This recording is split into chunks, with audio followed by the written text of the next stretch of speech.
25살, 여러분 이거 들었어요? 뉴스?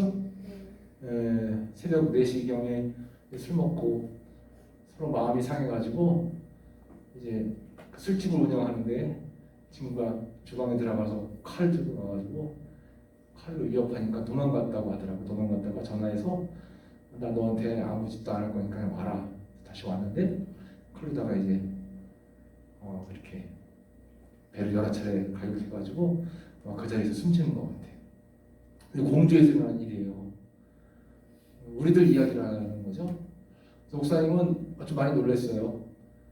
이게 먼 딴 곳의 얘기가 아니라 이곳 또 우리 청년들의 이야기구나 해서 굉장히 흠칫 놀랐는데 들리는 소문이 또 원주 친구들이라고 하더라고요. 그 또래 친구들.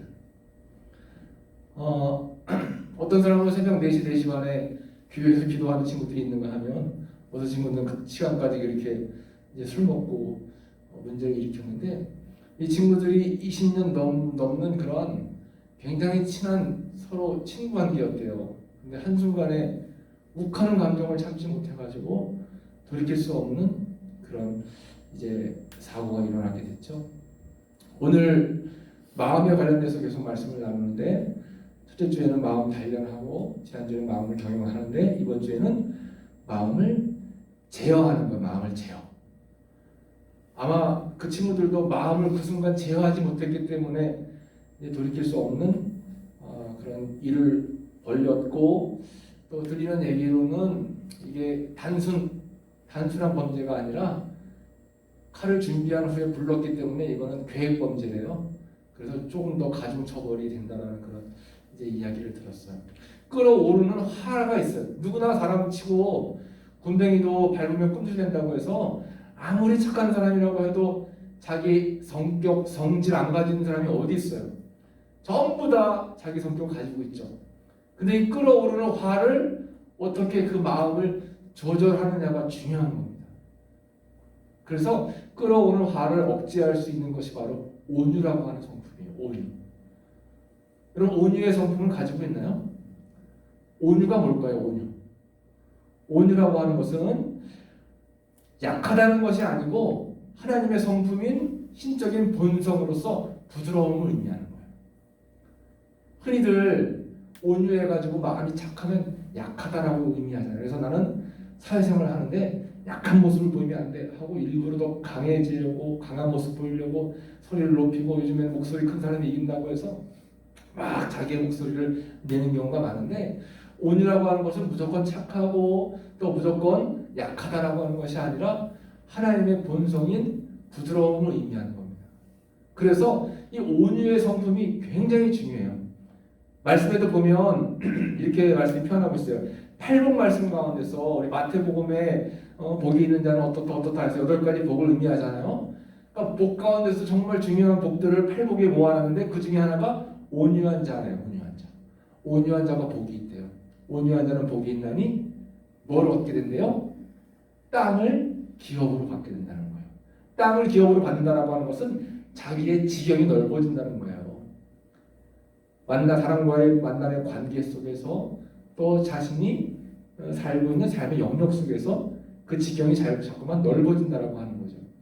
그것을 하나님께서는 온유한 자에게 허락해 주신대. 온유한 성품이 얼마나 중요해요. 팔복에도 온유가 있고 갈라디아서 말씀에 성령의 9가지 열매가 나와 있는데 그 9가지 귀중한 성령의 열매 가운데 하나가 또 온유예요. 온유는 솜털과 같은 마음, 또 쉽게 넓게 포용할 수 있는 마음, 상대에게 불편을 주지 않는 마음, 포근하고 부드러운 마음, 남의 허물을 감싸는 마음이 온유라고 하는 거죠. 온유의 반대가 뭐라는 거예요? 포악이래요. 포악. 온유의 반대는 포악. 여러분들의 성품과 마음이 온유에 가까워요? 포악에 가까워요? 자신을 잘 돌아봐야 될 것 같아요. 오늘은 이렇게 마음 가운데서도 내 마음을 잘 제어해야 된다는 것에 대한 말씀이죠. 오늘 15절 말씀 시작할 때 이렇게 나와 있어요. 오래 참으면 관원도 설득할 수 있나니 부드러운 혀는 뼈를 꺾느니라 했습니다. 그래서 부드러운 혀, 화가 나지만 생각나는 그대로, 열받는 그대로 입술로 표현하는 것이 아니라 한번 삼키고 한번 인내해서 부드럽게 말하는 그런 언어는 뼈까지도 꺾을 수 있다라고 하는 거예요. 우리가 흔히 살다 보면 열받을 일들이 되게 많잖아요. 가정에서 특히 뭐 직장에서 상사들에게 열받을 일들이 얼마나 많아요. 그러나 성경이 우리에게 말하는 것은 오래 참으래요. 그냥 단순히 그냥 순간적으로 참지 말고 오래 참고 그 오래 참는 부드러운 혀를 통해서 관원도 설득할 수 있다라고 하는 거예요. 관원은 나와 함께하는 동료들도 설득할 수 있다는 거예요. 굉장히 중요한 것 같아요.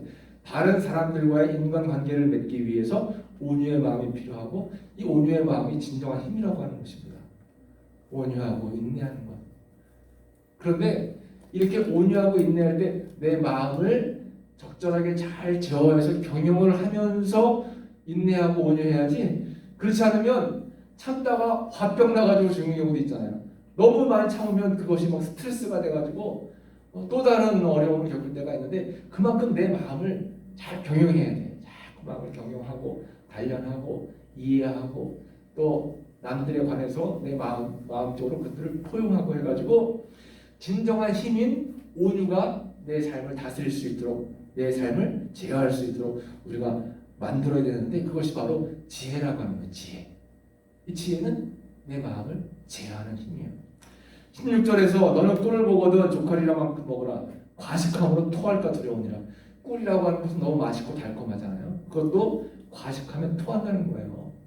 이것도 내 삶을 잘 제어하라고 하는 거예요. 제어. 내 삶, 시간, 사람과의 관계를 잘 제어할 수 있어야 돼요. 더 나아가서는 너는 이웃집에 자주 다니지 말라. 그가 너를 싫어하며 미워할까 무서우니라. 그건 무엇을 의미하냐면 친한 친구이고 벗을수록 우정이 상하지 않도록 더 절제하고 조심하라고 하는 거죠. 여러분들 친한 친구들끼리 자주 왕래하잖아요. 자주 대화하고 자주 부딪히다 보면 뭔가 맞지 않는 것들을 이렇게 경험할 때가 있잖아요. 그래서 막 친하게 잘 지내다가 어느 날 갑자기 또 막 싸움박질해가지고 또 같이 안 지내다 어느 순간 다시 또 화해하고 이런 게 있는데 성경이 우리에게 말씀하시는 것은 너는 이웃집에 자주 다니지 말라라고 하는 것은 자주 만나지 말아라 하는 것이 아니라 그만큼 내 언어와 내 행동을 절제하고 조심해라라고 하는 뜻이에요. 그래야지 우정이 상하지가 않는 거예요. 마음을 절제하는 것이 중요해요. 내 삶, 또 내 관계 이런 것들을 잘 절제하는 것이 필요하다고 하는 것입니다. 오늘의 제일 중요한 주제 말씀이에요. 28절입니다. 28절 같이 읽어보겠어요. 자기의 마음을 제어하지 아니하는 자는 성읍이 무너지고 성벽이 없는 것과 같으니라. 아멘. 자기의 마음을 제어한다는 것. 자기의 마음을 제어하지 않으면 성읍과 성벽이 무너지고 없어진다라고 하는 거죠. 이 성읍이라고 하는 것은 나의 상황과 내 가족, 내가 속해 있는 공동체, 내 삶의 현장이 성읍이에요. 내 마음을 제대로 절제하지 않으면 내 삶의 공동체, 내 삶의 상황들이 다 무너지고 지킬 수가 없다라고 하는 거죠. 내 마음을 절제하는 것이 굉장히 중요하다라고 성경은 우리에게 말씀하고 있죠. 자기의 마음을 제어하지 아니하는 자는 성이 무너지고 성벽이 없는 것 같다라고 말씀했어요. 그래서 내 마음의 성읍이 인정욕구와 경쟁심에 장식되면 무너진다라고 했어요. 내 마음이 누구하고 비교의식 때문에 행복의 기준이 그냥 객관적인 내 자신이면 되는데 남하고 비교해서 행복하다라고 하면 내 스스로가 불행해져요. 그래서 내 마음을 항상 절제하고 또 내 마음을 항상 잘 지켜서 남들에게 받으려고 하는 인정에 대한 그 욕구, 경쟁심 이런 것들을 잘 우리가 절제를 하면 또 자족하며 삶을 살아가다 보면 그것이 바로 복된 삶으로 이어진다라고 하는 것입니다. 복된 삶이 다른 게 복된 삶이 아니에요. 여러분, 내가 행복하고 기쁘고 즐거운 것이 항상 하나님 말씀의 기준으로 삼고 내 스스로가 나에게 견주어서 행복하고 기뻐야지 누구와 비교해서 누구와 견주어서 행복하고 기뻐지면 안 된다라고 하는 것입니다. 마음을 제어하지 못하면 어떻게 될까요? 내가 내 마음을 제어하지 못하면 오늘 성경에서 이렇게 표현하고 있어요. 사람과 정의가 깨지는데 자기의 이웃을 쳐서 거짓 증거하는 사람이 된다는 거예요. 그래서 방망이와 칼과 뾰족한 화살로 이웃을 치게 된다라고 하는 거죠. 내가 화가 나가지고 그 순간 절제하지 못하는 마음을 가지고 어떤 말을 막 퍼붓거나 행동을 하게 되면 그것이 방망이가 되고 칼이 되고 뾰족한 화살이 돼서 이웃을 치게 된다는 겁니다. 이거 조심해야 돼요. 특히 가까운 사람들끼리, 가까운 가족들끼리, 형제 자매들끼리 말 조심을 해야 돼요. 말 조심. 늘 항상 머릿속에 생각해서 이 말을 해야 되나 말아야 되나 언어를 한번 순화하는 것이 굉장히 중요해요. 여러분 부모님들에게, 할머니, 할아버지들에게, 또 오빠, 형, 누나, 동생들에게 말을 함부로 하면 안 된다는 겁니다. 사랑과 정의가 깨지는 것은 한순간이에요. 그 마음을 제어하는 것이 굉장히 중요하죠. 반면에 자기의 마음을 통제하는 자, 자기의 마음을 잘 제어하는 자는 21절에 보면 원수가 배고파하거든 음식을 먹이고 목말라 하거든 물을 마시게 하는 거예요. 상대방에 필요한 것들을 내가 충족해 줄 수 있는 것이고 22절에 그리하는 것은 핀 숯을 그의 머리에 놓는 것과 일반이고 여호와께서 내게 갚아주실 것이다 했어요. 숯을, 내 화가 나는 그 숯을 이 사람에게 그냥 붓는 것이 아니라 일단은 머리에 얹어 놓는 거예요. 이것은 내가 그 사람을 상하게 하거나 직접 해하지 않는다라고 하는 겁니다. 내가 화가 나지만 하나님께 넘기는 거예요, 추를. 그러면 하나님께서 알아서 갚아주신다라고 하는 거예요. 그 사람을 뉘우쳐서 회개하게 하든 아니면 다른 어떠한 일을 겪어서 돌아오게 하든 그 사람을 변화시키고 그 사람에게 어떠한 결과를 만들어내는 것은 하나님의 몫이죠. 우리는 그냥 내가 어떻게 하려고 내 마음대로 행동하면 안 된다라고 하는 것입니다. 자기의 마음을 잘 통제해야 돼요. 그래서 늘 온유할 수 있도록, 늘 절제할 수 있도록, 늘 인내할 수 있도록, 늘 사랑의 삶을 살아갈 수 있도록 멈춰 있는 거 있죠? 멈춰. 내가 화가 나고 절제할 수 없는 상황에서도 멈춰야 되는 거예요. 멈춰야 돼요. 멈춰서 내 마음을 제어하고 절제하고 인내하고 혹 내가 어떻게 할 수 없는 상황에는 하나님께 맡기는 거예요. 하나님께서 이렇게 정리해 주실 수 있도록 하나님께 맡기는 그런 삶이 중요해요. 잠언서 25장 28절 다시 한번 보면 자기의 마음을 제어하지 않는 자는 성읍이 무너지고 성벽이 없는 것 같다라고 했어요. 성벽이라고 하는 것은 군인들, 나를 보호해주는 장벽이잖아요. 내가 절제하고 내 마음을 제어하지 않으면 이러한 나를 보호해주고 지켜주는 장벽이 무너져서 어떠한 해를 입을지 내가 몰라. 사실은 절제하지 못하는 걸 통해서 내가 쏘아붙이면 그 쏘아붙이는 게 나한테 다 되돌아온다라고 하는 거예요. 여러분 꼭 오늘 말씀에서 중요한 것은 마음 제어하자. 마음을 절제하자. 자기 마음을 제어하지 못하면 내 성벽이 무너지고 내 성읍이 무너져요. 내 성읍과 내 성벽은 내 삶의 상황과 모습과 가족과 공동체 또 모든 관계라고 했어요. 그러니까 무엇보다 내 마음을 잘 지켜라. 생명의 근원이 여기서 나온다고 했죠. 내 마음을 잘 지키는 것이 바로 마음 제어라고 하는 것입니다. 같이 이제 말씀을 정리하고 함께 기도했으면 좋겠어요. 여러분 기도할 때 함께 우리가 기도할 제목은 온유한 말과 행동으로 화평케 하는 삶을 살게 하소서. 온유한 말과 행동. 우리 온유에 대한 말씀 나눴잖아요. 온유. 하나님께서 주시는 부드러운 성품이야. 부드러운 성품. 누가 봐도 저 사람 참 온유해라고 하는 그런 이야기를 우리가 들을 수 있도록, 그래서 온유한 삶을 통해서 화평을 이루는 그러한 축복의 통로가 되어야 돼요. 이를 위해서 서로 절제하는 거예요. 절제해서 사랑과 정의를 실현하는 공동체가 되는 것이 중요하다라고 하는 것입니다. 여러분 살다 보면 열받는 일이 왜 없겠어요? 열받죠. 화가 나죠. 또 마음이 상하죠. 그러나 진짜 힘 있는 사람은 내 마음을 절제할 줄 알고 내 마음을 이렇게 인내할 줄 아는 것, 조절할 줄 아는 것이 진짜 힘 있는 사람이에요. 여러분 내키는 대로 막 행동하거나 말하지 않도록 우리가 함께 기도했으면 좋겠어요.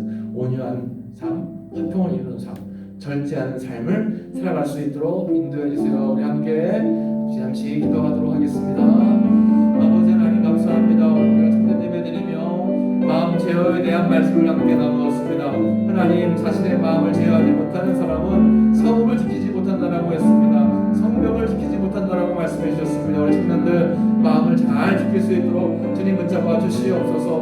화가 많은 세상을 살고 있습니다. 정말 내 삶과 마음을 절제하지 아니하면 어떤 어려움을 겪을지 모르는 그런 어려운 삶을 살고 있는 이때에 정말 우리가 깨어서 내 마음을 잘 절제하고 제어해서 하나님의 기쁨이 되는 저희들의 삶이 될 수 있도록 주님 붙잡아 주시옵소서. 그래서 화평의 통로가 되고 또 절제하며 사랑과 정의를 실현할 수 있는 저희들의 삶이 되기 원하오니 우리 청년들 한 영혼 한 심령마다 마음에 임재하셔서 그 마음을 붙잡아 주시고 온유한 사람으로 온유한 삶으로 살아낼 수 있는 우리 청년들이 모두 될 수 있도록 주님 붙잡아주시고 인도해 주시옵소서. 온유한 자가 복된다라고 했습니다. 온유한 자가 땅을 기업으로 받는다라고 했습니다. 온유의 열매를 맺을 때에 하나님이 주시는 놀라운 은혜의 삶을 살아낼 수 있다라고 했습니다. 우리 친구들 모두가 다 마음을 잘 절제하고 또 제어해서 온유한 사람으로 또 절제의 사람으로 늘 항상 하나님을 기뻐하시는 사람으로 화평을 이루며 살아갈 수 있도록 주님 은혜로 붙잡아주시고 인도해 주시옵소서. 하나님 감사합니다. 오늘도 우리 청년들이 함께 모여서 주님의 귀한 잠언의 말씀으로 함께 은혜 나누게 하시니 감사합니다. 하나님, 성경은 우리에게 말씀합니다. 내 마음을 잘 절제하고 참고 인내해서 제어해라. 그런데 하나님, 저희가 내 마음을 절제하지 못할 때가 참 많습니다. 내 화를 이기지 못해서 하지 말아야 될 말들을 함부로 내뱉거나 하지 말아야 될 행동을 해서 상대방의 마음을 아프게 할 때가 있습니다. 하나님, 저희들로 하여금 성령의 열매를 통해서 인내하게 하시고 절제하게 하시고 온유한 마음을 품어서 사랑을 실천하게 하시고 화평을 이루게 하시고 하나님의 기쁨이 되어지는 축복의 통로로 쓰임받는 청년들이 모두 되기 원합니다. 아버지 하나님, 내 마음을 잘 절제할 수 있도록 내 마음을 잘 제어할 수 있도록 늘 붙잡아 주시옵시고 내가 내 힘으로 내 삶을 주장할 수 없기 때문에 성령님 내 마음 가운데 임재하셔서 내 마음을 하나님 늘 항상 제어로 절제하고 인내할 수 있도록 붙들어 주옵소서. 예수님의 이름으로 감사하며 기도했습니다. 아멘.